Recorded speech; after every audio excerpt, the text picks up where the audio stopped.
As assessorias de todos os principais candidatos à presidência da República avaliam que terão, esta semana, um dos momentos mais decisivos da corrida eleitoral.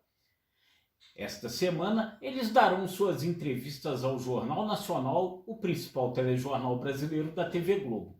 Serão assistidos por milhões de pessoas numa inquirição que, a julgar pelas eleições anteriores, costuma ser muito dura e incisiva, comandada pelos jornalistas William Bonner e Renata Vasconcelos. O primeiro entrevistado na noite desta segunda-feira será o presidente Jair Bolsonaro, do PL, candidato à reeleição. A primeira prova de fogo de Bolsonaro acontecerá mesmo fora do estúdio do Projac, onde Bonner e Renata conduzirão a entrevista.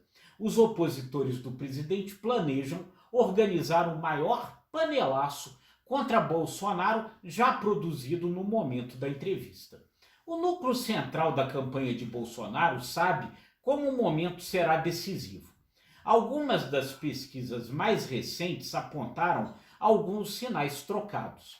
As pesquisas do IPEC e do Datafolha, divulgadas na semana passada, apontam para uma chance de vitória de Lula ainda no primeiro turno. No IPEC, Lula tem 44% das intenções de voto e todos os demais candidatos somam 41%. No Datafolha, o candidato do PT tem 47% contra 42% da soma dos demais. Como no Brasil valem somente os chamados votos válidos, que excluem brancos, nulos e abstenções, o candidato que obtém um percentual maior que a soma dos demais leva a eleição no primeiro turno. Mas o Datafolha aponta para estacionamento de Lula com relação à rodada anterior e crescimento de Bolsonaro. Ele, porém, teria de acelerar muito tal crescimento para conseguir reverter o resultado até o primeiro turno.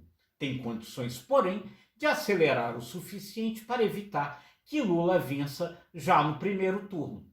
E o segundo turno é sempre uma nova eleição. Assim, Bolsonaro sabe que neste momento o que ele mais precisa fazer é ampliar os seus votos para além da sua bolha mais radical. E é isso o que o núcleo da campanha bolsonarista sonha conseguir fazer a partir da plataforma de audiência que o Jornal Nacional pode dar na noite de hoje ao presidente. O problema é que a cúpula bolsonarista está para o presidente, assim como a equipe da União Soviética estava para as pré-eleições do técnico da seleção brasileira, Vicente Feola, na Copa do Mundo de 1958.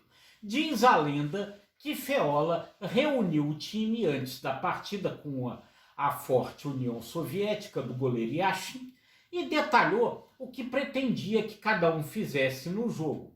Fulano ia marcar Beltrano, Cicrano anularia o jogo do outro fulano. Ao final, segundo a lenda, Mané Garrincha, do alto da sua mistura de inocência e esperteza, perguntou a Feola: "Tudo certo, professor, mas o senhor combinou com os russos?"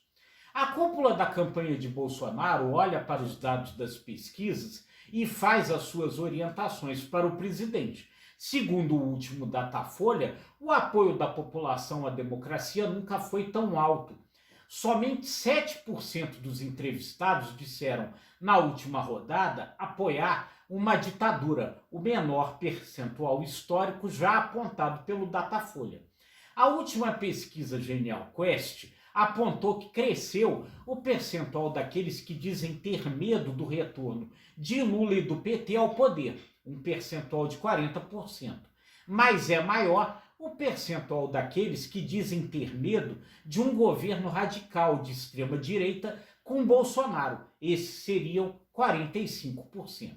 Assim fica claro para a cúpula que Bolsonaro, na entrevista desta noite, deveria falar para os eleitores conservadores, mas mais moderados, que acreditam na democracia brasileira, mas que se decepcionaram com a era em que o PT comandou o país nos dois governos de Lula e nos dois governos de Dilma Rousseff. Ou seja, pelo script combinado, Bolsonaro deveria evitar na entrevista fazer os questionamentos que faz ao sistema eletrônico de votação, evitar os rompantes que reforçam suas tendências antidemocráticas, nada falar sobre convocações militares e militantes para o 7 de setembro, demonstrar respeito pelos mais de 600 mil mortos na pandemia da Covid-19.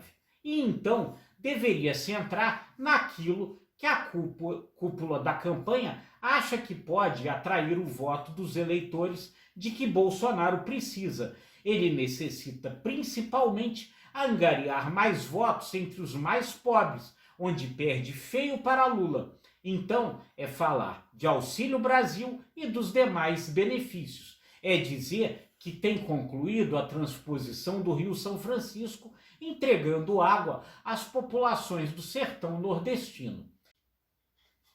Mas aí, voltando a Garrincha e a Feola, é preciso combinar com os russos. Bonner e Renata Vasconcelos sabem que esse é o caminho que Bolsonaro considera mais confortável para ele trilhar. Certamente os dois jornalistas não o entregarão com facilidade. Terão diversas falas e momentos da pandemia para reforçar os erros e a eventual falta de solidariedade do presidente com as famílias enlutadas. Terão diversas falas e momentos para reforçar os discursos de ódio e antidemocráticos de Bolsonaro para provocá-lo. Sabem que o projeto de transposição de São Francisco foi iniciado no primeiro governo de Lula. Se darão ou não essa colher a Jair Bolsonaro é o que nós vamos ver. E, finalmente, há no caso da cúpula da campanha da reeleição, um russo que, na verdade, é um verdadeiro czar, o próprio Bolsonaro. O presidente recusou-se a fazer media training. Tem sido desde sempre imprevisível. Avalia também que não pode passar a impressão de que ficou intimidado pelos jornalistas da TV Globo. Irá, então, encontrar o tom certo? É por isso que as entrevistas desta semana são consideradas decisivas. Elas poderão tornar a disputa mais acirrada ou ajudar a decidir a parada de vez. Eu sou Rodolfo Lago e é sempre um enorme prazer ter a sua companhia nesses comentários aqui no Congresso em Foco.